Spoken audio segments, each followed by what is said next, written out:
is Alicia, and in this video I will be doing a deep dive into the family Taxaceae. Now, this is not any family, this is a plant family, which in botanical terms is one way we have of grouping different plants. Classifying organisms, it's a very good way of understanding them, since we can see where they come from. And that's why the first thing I will explain to you is the phylogenetic tree of Taxaceae and where they come from. Phylogenetic trees are like your family tree, but in a much bigger scale. Here you can see the start of plants. This will be the well, you get the idea, great-grandpa of Taxaceae. They were one of the first organisms. They lived in the ocean, were extremely tiny and photosynthetic. It only took many millions of years for these tiny pre-plants to evolve into big algae that floated the oceans with life. No pun intended. After a few more millions of years, this algae came out of the water and diversified. This is when plant names will start to sound familiar to you. Land plants evolved vascular tissues, which are used for transport inside the plants.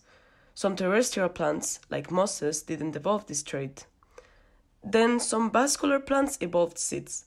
Some seedless vascular plants are ferns. So now we are left with the two most commonly known plant groups, the angiosperms, or flowering plants, and the gymnosperms, where we can find our dear Taxaceae. This is the gymnosperms family tree. Taxaceae are part of the conifers, which you may recognize by their needle or scale-like leaves and their cones. There are 6 families within the conifer group. The most closely related to Taxaceae are Cupressaceae, most commonly known as the cypress family. Within the Taxaceae we can find 6 more subgroups or genus. These are Cephalotaxus, Torreya, Amentotaxus, Austrotaxus, Pseudotaxus, and Taxus, being this last one the most common and better known as Yews.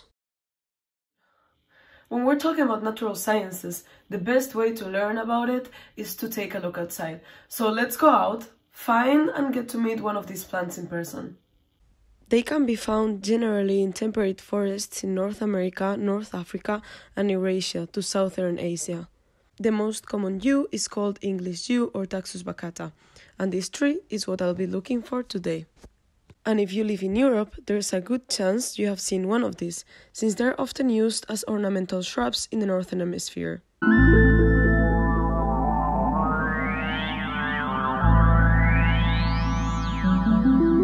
Many times these trees can be used in gardens for decoration purposes. So today I'm having a walk to the park of my city and I'm gonna go look for pine looking trees that can get to a pretty big size, and I will show you the English yew.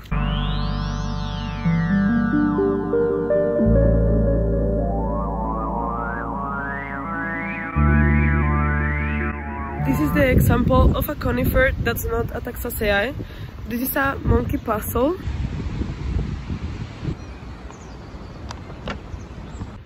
Believe it or not, even this doesn't have an accent or is not eating fish and chips.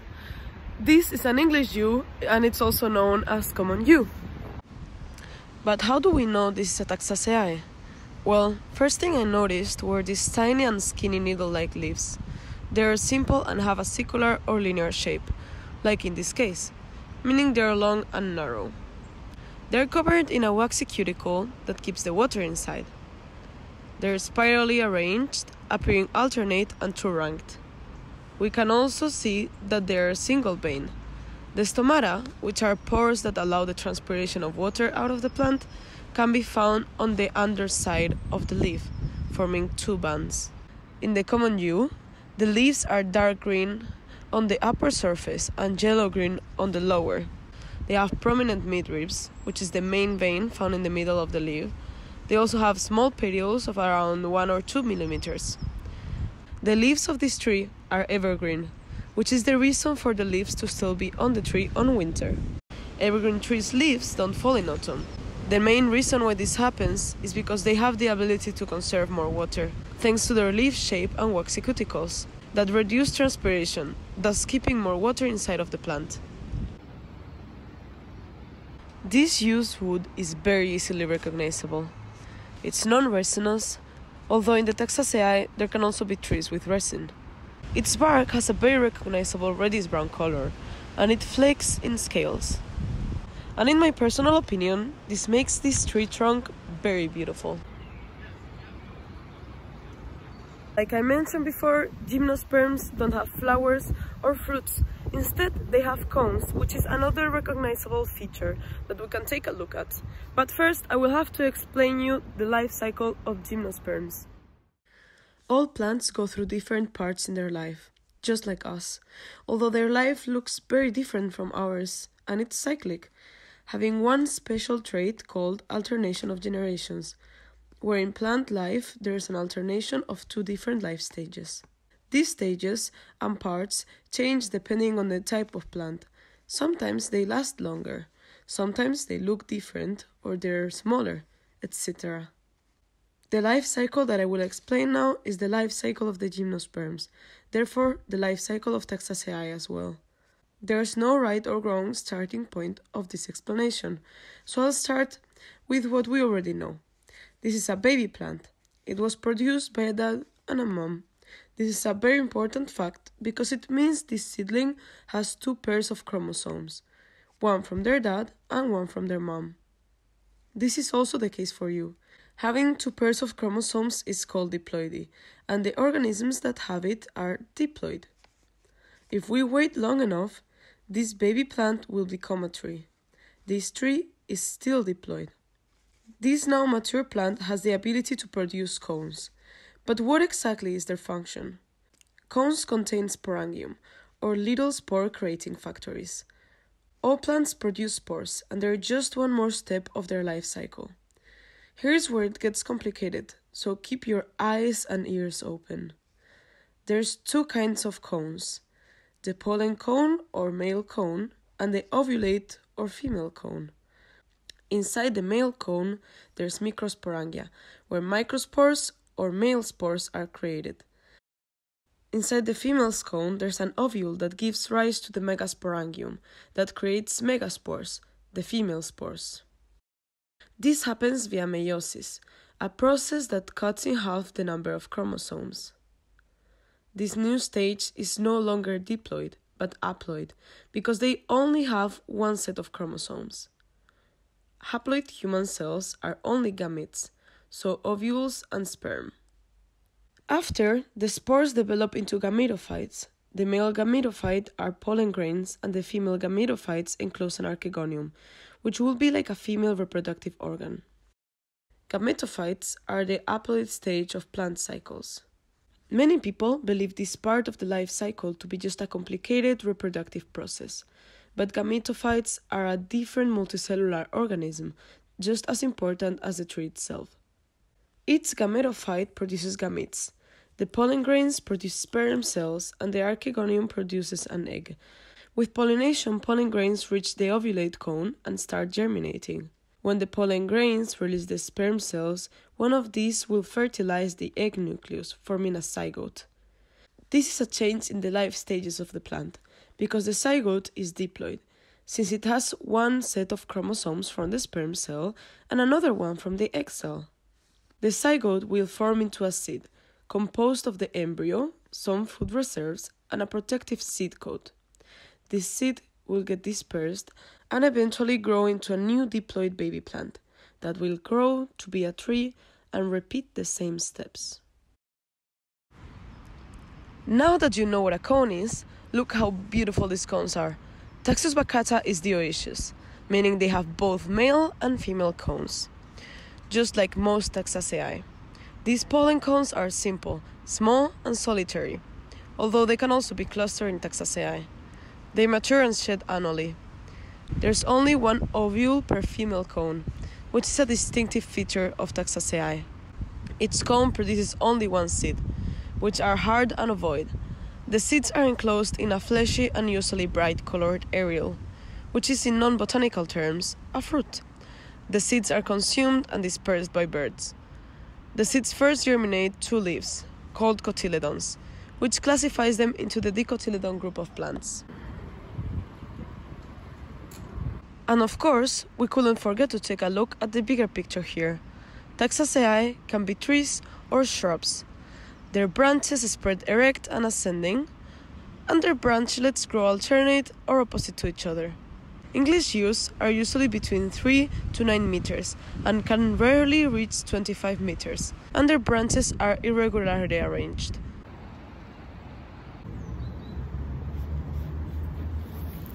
It has been a super long day of looking at yews, and if you're feeling like having a little snack, maybe think again, because these trees are very poisonous. Their foliage, bark and seeds contain highly toxic taxine alkaloids and volatile irritant oils that can cause heart failure and cardiac arrest.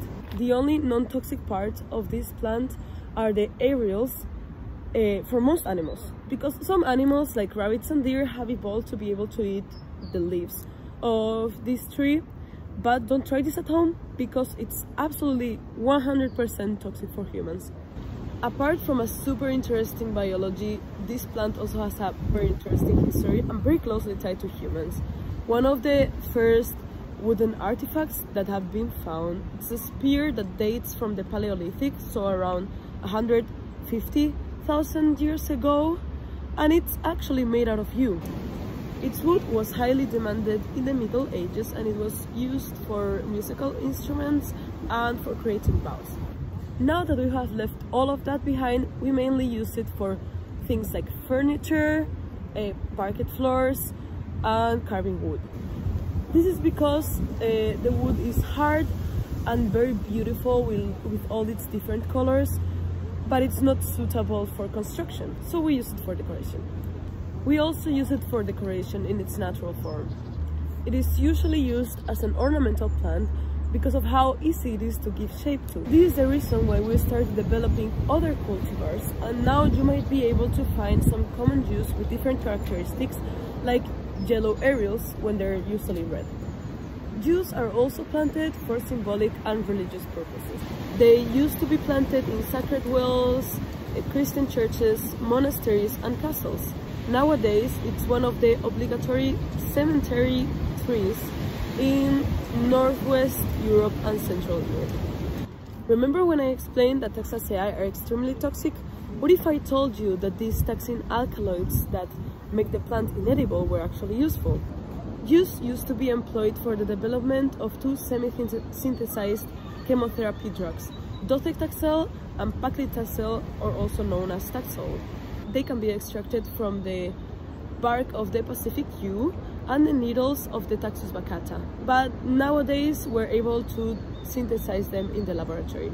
But this toxicity has not always been beneficial. The species was endangered when in past centuries Taxus baccata was exterminated out of woodlands to avoid the poisoning of grazing animals. Another time when the common yew almost got exterminated out of Europe was during the Middle Ages due to its extensive usage.